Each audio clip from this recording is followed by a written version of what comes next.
This is my Homebrew relay computer project, very much in exploded view. And this is on purpose because today I want to talk about some of the revisions that I want to make on these cards, as well as the current projects underway, and also touch on a future and slightly more modern Homebrew project that I would like to kick off.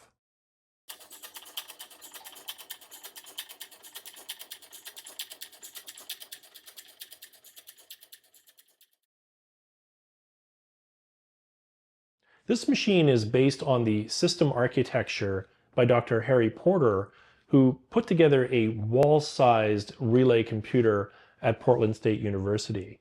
And the components in this architecture are very much like most CPUs in the sense that they have registers, an incrementer, ALU, buses, so all of the basic components that are represented here with all of these cards.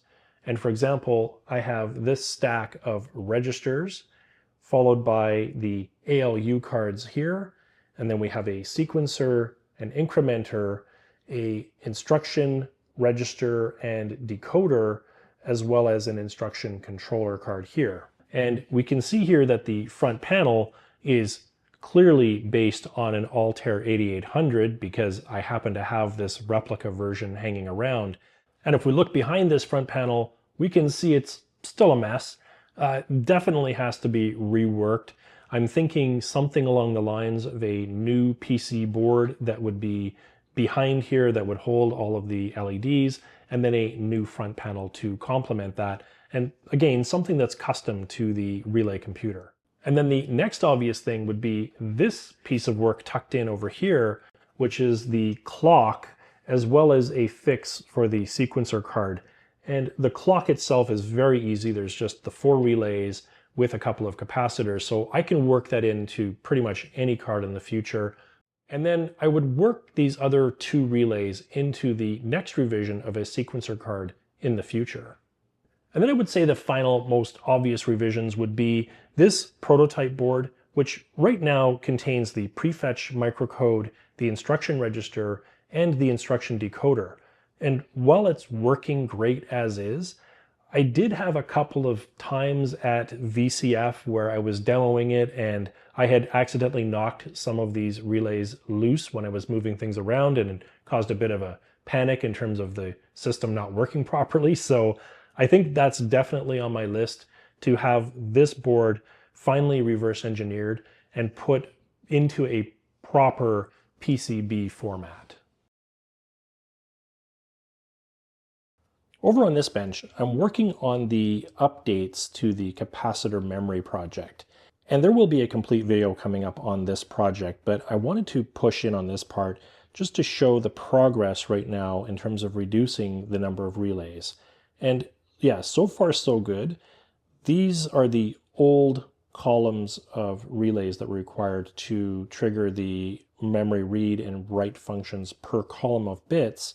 And it looks like I've been able to reduce that down right now to 2 relays versus 5 per column. And I'll zoom in a bit further here just so we can do a quick demo of where we're at with these first 2 bits. So I'll start with doing a memory write of 0, 1, and we'll perform the read. And now I will do a memory write of 1, 0, and do a memory read, and then we'll do 1, 1, and a memory read. And it's a good thing that I'm reducing those number of relays, because if I were to populate this fully with the 128 bytes that I would like to have, I'm going to need a lot more relays for the address decoding to make that happen. And then moving on, we have the tape loader project in full-on prototype format. And I've done some videos on this in the past, so I'll flash up a link to those. But in essence, what it does is it allows the relay computer to load a program from a standard 2-channel or stereo audio cassette. And it does that by feeding in the data off of one channel and then the clock signal on another channel, using that to run this step sequencer that then loads the data into this register here. and then the last pulse will fire the appropriate control lines on the relay computer to load that byte into memory.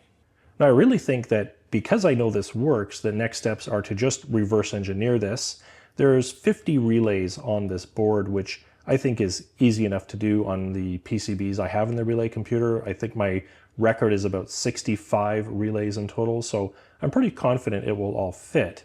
And I think that the writer is possible because for the most part, it should be the reverse of what's going on with the loader, in the sense that I would be loading a byte into the shift register and then using the step sequencer to churn those bits out to the audio tape. But one of the things I need to figure out is generating the tones, which can't be done using just relays and diodes. So I'm going to have to come up with something that's period correct, maybe tone wheels that were around at that time, or maybe there are some other creative options. So hey, if you know anything about generating tones in the 1950s and 60s, just reach out in the comments and let me know any ideas that you have on this one. One of the many items on my bucket list is to be able to have the relay computer print directly to the teletype machine.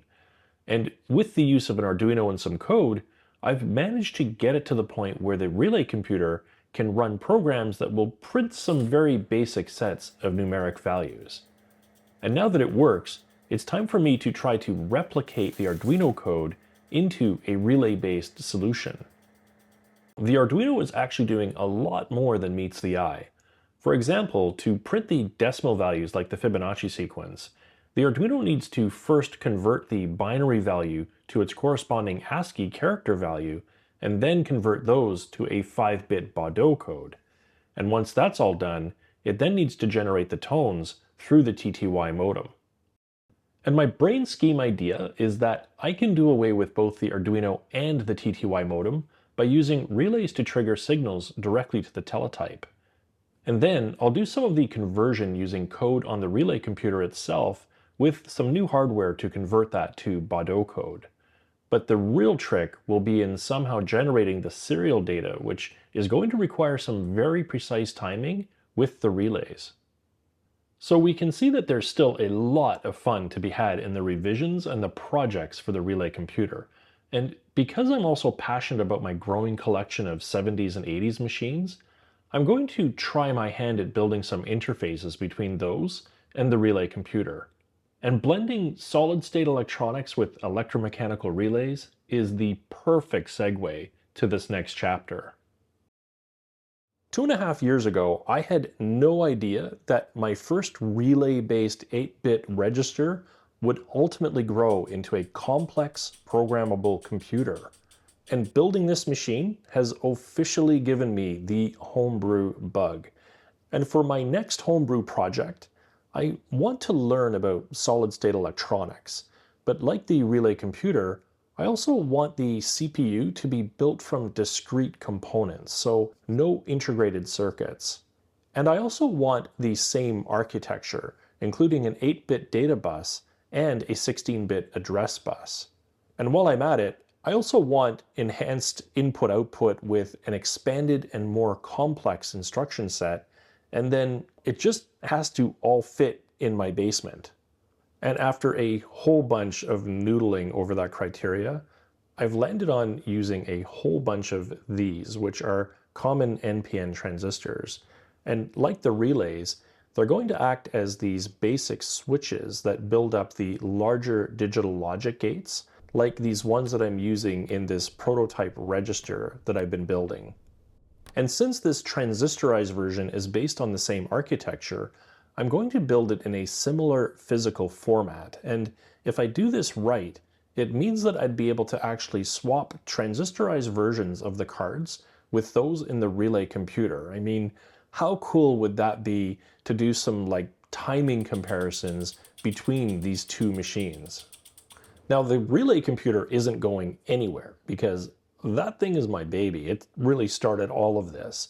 But I'm thinking that in parallel, I'll just start to pepper in some videos on the transistorized version of the Homebrew, probably in the next 2 or 3 months.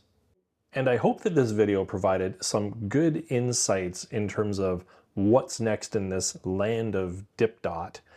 But by all means, please reach out in the comments with your thoughts or suggestions or any ideas for future projects. So with that, thank you so much for watching, and I'll see you next time.